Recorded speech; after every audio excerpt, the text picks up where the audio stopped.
Well, yesterday's quake in Japan is the fifth largest earthquake in recorded history. All five of the biggest quakes have taken place in a zone called the Pacific Ring of Fire, which includes the west coast of the United States.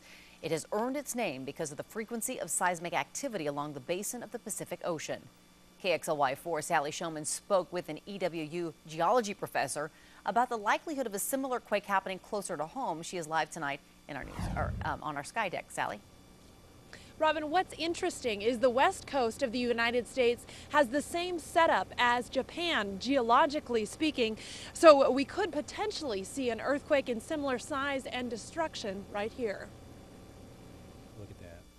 Look at that. Eastern Washington University professor John Buchanan Oh my gosh. had the same reaction as most of us did watching the horrifying video for the first time. I can't imagine what the death toll is going to be. Although we might feel like a world away from the devastation, Professor Buchanan says one day this will likely happen closer to home. The west coast of North America is essentially the same configuration as is offshore in Japan. In both Japan and the west coast of the United States, the oceanic floor is subducting or flexing underneath the continental plate.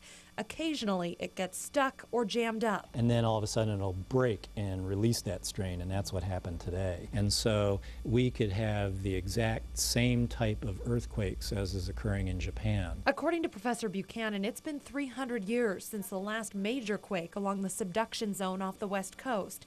Typically, he says, these kind of quakes recur every 500 years or so. Geologists with the USGS give a 10 to 15% chance in the next 50 years of a great quake occurring.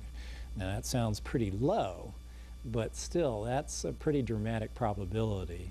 It's almost certainly going to happen in the next couple hundred years.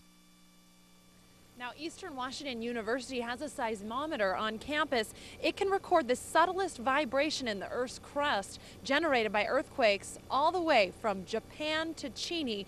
It sensed vibrations for about 3.5 hours related to this earthquake. Live in Spokane tonight, Sally Showman, KXLY4 HD News.